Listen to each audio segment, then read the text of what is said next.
Bonjour tout le monde. Aujourd'hui, je vais vous montrer une technique de sérigraphie pour décorer nos poteries. Alors, j'ai un site, c'est Coloriage à imprimer, gratuit. Vous pouvez choisir animaux, fleurs, maisons, enfin, il y a plein de choix. Vous téléchargez la photo et vous l'imprimez. Donc, moi, j'ai choisi des fleurs, une salamandre et une libellule. Donc, j'ai imprimé mes images et maintenant je vais préparer mes chablons pour sérigraphie. Pour faire mes chablons, je prends des fours en plastique comme celle-ci et je vais les ouvrir pour que ça me fasse deux feuilles séparées. Donc je coupe au ciseau, j'enlève le bord ici et je garde les deux feuilles. Donc voilà, ça me fait deux feuilles A4 bien distinctes. Et maintenant, comme mes dessins sont petits, je vais encore couper en deux ces feuilles. Voilà, j'ai fait. Donc maintenant, j'ai 4 petits morceaux de plastique comme ceci. Donc maintenant, on va prendre une planche en bois et une aiguille, une épingle. Pour la planche, vous pouvez prendre du bois comme ceci ou comme cela, c'est égal, hein. C'est juste pour ne pas abîmer la table, hein. Alors, soit vous prenez ça, une épingle à nourrice, on utilisera la partie qui pique, soit vous prenez une épingle de couturière. Ensuite, j'ai découpé plus petit tous ces dessins que j'ai choisis.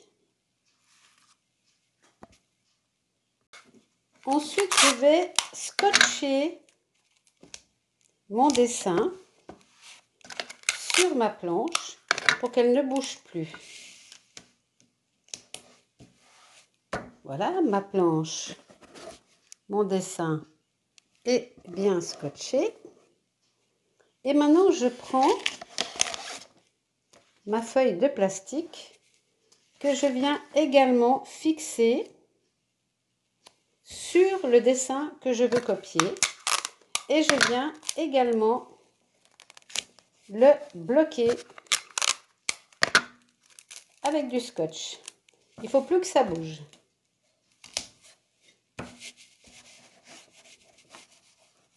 Voilà. Tout est prêt. Donc j'ai ma planche pour protéger ma table, j'ai mon dessin et par-dessus, j'ai ma feuille plastique.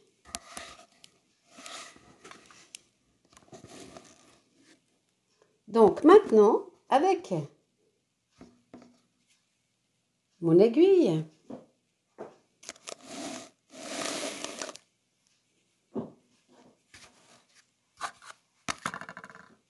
je vais venir piquer, comme les enfants, vous savez, au poinçon à la maternelle.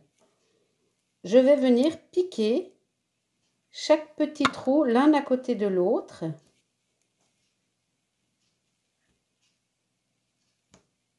En suivant, donc j'appuie, hein, je rentre dans le bois et je fais mes petits trous avec mon aiguille le plus près possible les uns des autres.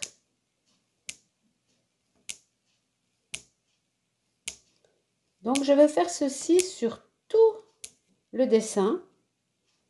Je vais venir faire des petits trous avec mon aiguille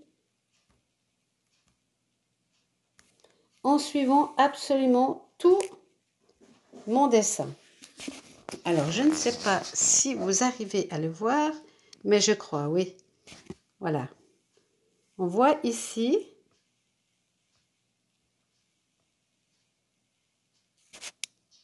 tous les petits points. Donc, on va faire ça sur tout le dessin.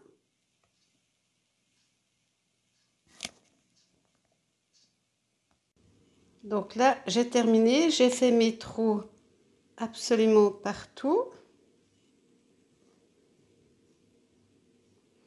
Donc maintenant, je vais faire la même chose avec mes autres dessins.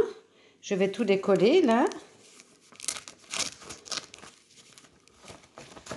Ce qui fait que j'ai mon chablon prêt à l'emploi. On voit bien là. Et je vais faire les suivants. Pour les yeux de la libellule, par exemple, comme c'est un gros, eh ben, je fais des trous partout, sur tout ce qui est noir. Et quand c'est plus épais, comme les pattes ici, eh ben, je ne fais pas que de suivre le trait, je vais faire 2 lignes pour que la couleur puisse passer au travers. Donc, je vais faire des trous ici, ici, ici, donc de chaque côté et après au milieu, hein. Ma libellule est terminée, donc je vais passer aux 2 autres dessins. Ainsi de suite jusqu'à ce que j'ai préparé tous mes chablons.